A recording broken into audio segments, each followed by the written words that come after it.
Capítulo 9. A trompicones, sin dejar de escupir bramidos y blasfemias, el conductor logró al final salir del infierno tramo de calle frente a Broadcasting House y retornar a St. Paul's Road, donde se acumulaban los curiosos inquietos, los autos detenidos y los furgones de policía intentando abrirse paso a golpe de sirena. Con la garganta seca le pedí que me llevase al King David. Apenas frenó delante de su fachada, me abalancé hacia la puerta giratoria. El coche iba cubierto por una espesa capa de polvo. Yo llevaba la melena revuelta y al salir se me rasgó una media. Estaba a punto de entrar cuando, precipitado y con el pánico pintado en el rostro, Marcus salió por la hoja opuesta. Acudí en mi busca. La noticia se había difundido rauda. Me aferró contra su cuerpo, me preguntó si estaba bien 1, 2, 3, 4 veces. Me acarició la espalda y la nuca mientras yo hundía el rostro en su pecho. Propuso que fuéramos de inmediato al hospital para que me examinara un médico. No, repetí sin despegarme de él. Mi voz sonó estrangulada. Él insistió, yo me seguí negando.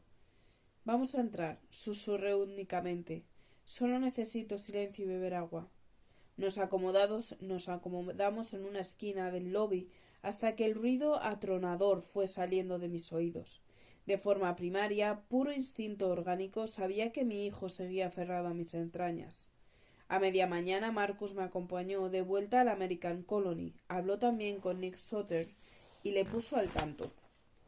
Por la tarde él vino a verme. Traía una botella de Borgoña, cansancio en el rostro y el traje arrugado.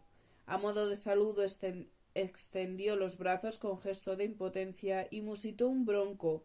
Lo siento.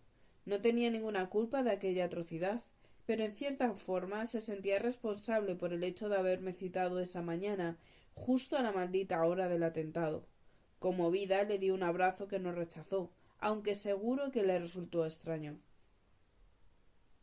Nos dirigimos a la sala de lectura, al rincón donde días antes yo me sentaba a preparar mis charlas radiofónicas. No le dije nada al respecto de aquellas horas más frente al escritorio de Olivo. No había ninguna necesidad de que supiera cuánto había significado para mí esa parva tarea, cuánto me había agradado el sentirme de nuevo activa, aunque fuera en un empeño tan chiquito. ¿Qué más daba ya todo eso? Lo más caballeroso por mi parte habría sido traerte unas flores o unos chocolates, pero no he tenido tiempo, dijo según relajaba el vino sobre una de las mesas laterales. Esto es lo único que encontré a mano. Se lo he robado a un compañero. Se acomodó frente a mí junto a la chimenea, en un butacón de cuero. El fuego estaba encendido, el entorno resultaba envolvente entre las tapicerías, las pesadas cortinas y las alfombras persas. El estado de ánimo de ambos, sin embargo, era gélido. Tu marido me ha dicho que estás embarazada. No tenía ni idea, masculló con cierta incomodidad. Me alegro mucho saber que no haya. Lo corté con un gesto. No sabía si Nick Sutter tenía hijos. No sabía si alguna vez había pasado por la experiencia de generar una vida que se acabó trucando. Y sobre todo no tenía ningún interés en hablar con él sobre algo tan íntimo. Todavía llevaba el susto metido en los huesos. Nuestra criatura venía de camino en el peor de los momentos, en tiempos convulsos, en una tierra áspera y ajena. Aún así me resultaba terrorífica la idea de perderlo. Uno de los camareros, Asim, llegó en ese instante con una bandeja entre las manos y nos sirvió té en silencio. Para cuando retomamos nuestra conversación, Nick se limitó a comentar brevemente el impacto del atentado en el personal del PBC y el edificio. La Snake Gun ha reivindicado la autoría. Por fortuna no ha habido víctimas. El joven que había colocado el artefacto explosivo había logrado huir, pero tenían sospechas de su identidad. Aún así han logrado en parte su objetivo al reventar la subestación eléctrica. Se llenó de aire la boca, lo expulsó con fuerza. No es la primera vez que sucede algo parecido, añadió. El año pasado atentaron contra el centro de transmisiones de Ramallah. En otra ocasión previa, antes de la guerra, 3 bombas sucesivas estallaron durante el horario infantil. Una destrozó la sala de control, otra hundió un pasillo. La tercera mató a la joven locutora de la Childhood y al técnico. Eludiendo ahondar más en el lado luctuoso, Nick viró poco a poco la conversación a otros territorios menos agrios. La radio y el universo, su anterior destino en el Cairo, las idas y venidas, los cambios de rumbo. Supongo que tampoco será fácil la vida de una extranjera atada al servicio del imperio, dijo entonces. Jamás imaginé que mi destino sería este. Sin pretenderlo, mi tono sonó crudamente sincero, quizá incluso con un toque de amargura. Con él implicaba cuánto me costaba lidiar con mi inoperancia, con las ausencias de Marcus y mi vida entre las paredes de un hotel en esa tierra violenta. No todas las mujeres están dispuestas a acompañar a sus maridos hasta estos puestos, replicó con la vista fijada en la alfombra. La mía, por ejemplo, se negó en redondo. Se pasó entonces las manos por el pelo, hacia atrás, desde las sienes, hundiendo los dedos hasta el cuero cabelludo, como si con ello reactivara el pensamiento. Había sido un mal día, probablemente por eso sus propios demonios aprovecharon para asomarse un instante. Su voz sonó en un tono más bajo, bronca, seca. Y ahora pagamos las consecuencias. Intenté imaginar cómo sería la esposa de Nick Sutter, que había sido de su devenir. ¿Dónde se encontraba mientras él seguía en Jerusalén? Acompañándome. Justo entonces entró Marcus. Ambos se saludaron con afecto, solidarios ante la desventura. Propusimos a Nick que se quedase a cenar con nosotros, pero rechazó la invitación aludiendo a lo imprescindible de su aspecto. Incluso mencionó algún difuso compromiso. Sobraban las excusas en cualquier caso.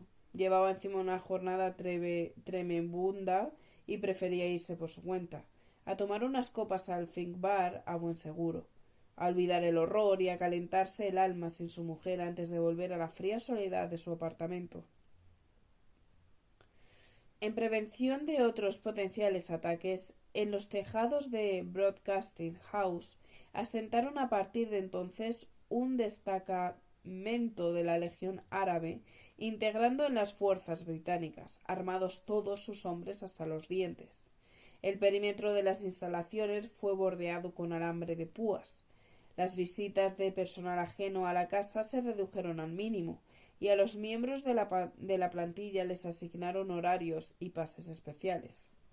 Mientras las autoridades tomaban todas esas medidas y mientras los terroristas alteraban el rumbo en pos de nuevos objetivos, yo me quedé 3 días encerrada en el American Colony, sin salir de nuestras habitaciones, sin hablar apenas con nadie, tan solo con Marcus a su vuelta cada noche, aunque poco, por cierto.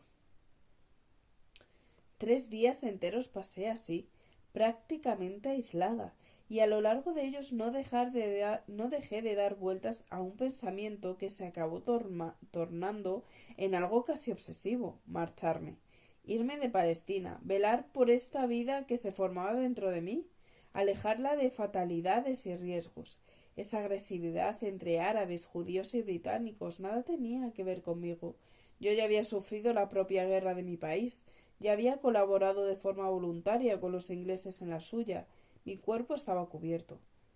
Lamentaba el drama de los judíos sin patria, el de los árabes amenazados por el sionismo voraz y el de los compatriotas de mi marido despreciados tanto por unos como por otros. Pero mi bebé ni yo teníamos nada que hacer dentro de este sangriento enjambre. Enclaustrada en nuestra habitación, tumbada sobre la cama mirando el techo, asomándome al balcón volcado al patio, sentada en una de las butacas con la vista perdida o mirándome sin verme en el espejo, hora tras hora fui amasando, descartando, sumando y desechando planes, hasta quedarme con uno: volver a Tetuán, la ciudad blanca donde la vida era lenta y asequible, sin los rigores de la capital, ni sus amarguras, ni sus estrecheces. Hasta donde yo sabía, no sobraban allí las viviendas por entonces. El fin de nuestra guerra civil había hecho que muchos abandonaran la península devastada y se trasladaran hasta el Marruecos español en busca de un futuro. Pero tal vez mi madre pudiera cogerme un tiempo en el piso que compartía con su marido en la calle Mohamed Torres. O tal vez Candelaria tuviera en su pensión una habitación libre. Quizá aquel mismo cuartucho del fondo donde me había alojado hacía una década. El de las goteras y los trastos, el colchón de lana burda y el armario sin puerta con las perchas de alambre. No importaba.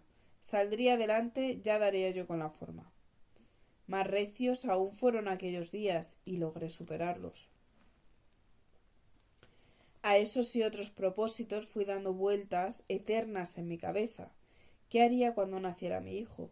Si abriría o no un taller nuevo, si encontraría algún trabajo diferente para poder mantenernos. Con Marcus, sin embargo, no compartí ninguno de esos pensamientos. Que él viniera conmigo quedaba de antemano descartado. No podía pedirle que se plegara a mis miedos. Sus prioridades estaban claras. Sus obligaciones eran tan taxativas como férreo en sentido del deber y el compromiso con su patria en aquellas horas bajas. No iba a enredarlo con mis angustias. Bastante tenía él con sus propios problemas, en sus cometidos cualesquiera que fueran. Por eso, cada tarde a su regreso yo me esforzaba por impostar a la Sira de siempre, bien vestida, maquillada, enamorada, encantada y atenta. Ni siquiera le pregunté por su trabajo. Prefería evitarle la molestia de tener que mentirme.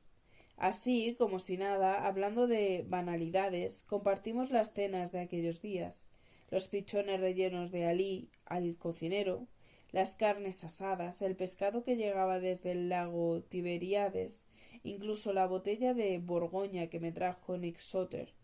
Todo lo disfrutamos sentados el uno frente al otro, masticando con aparente normalidad. En ningún momento, sin embargo, enlazamos nuestros dedos sobre el mantel y nos rozamos los tobillos por debajo de la mesa. Los dos éramos conscientes de que entre nosotros no estaba abriendo una especie de brecha. Que entre nosotros se estaba abriendo una especie de brecha. 3 días duraron mis mentiras y mis encierros. Al cuarto me puse en marcha tan pronto como Marcus salió por la puerta. Ya estaba despierta cuando él se desató de mi cuerpo y se levantó sin necesidad de despertador, como siempre. Pero permanecía en la cama tumbada de costado, simulando un sueño que en realidad se me había escapado antes del alba. Con los ojos cerrados, aunque despierta, los sentí moverse con su habitual sigilo. Apenas se oyeron los sonidos de los muelles del somier, los goznes, los picaportes. Fue como siempre rápido en el baño. Ni siquiera las suelas de sus zapatos hicieron ruido. Antes de irse, se inclinó hacia mí y me acarició el cuello. Me estremecí por dentro, pero seguí fingiendo. Contenerme me costó un mundo. Hube de garrotar los puños, clavarme las uñas en las palmas y apretar los dientes para no lanzarme hacia él y suplicarle que abandonara sus responsabilidades, que se agarrara de mi mano y viniera conmigo a buscar una esquina luminosa en algún lugar del planeta.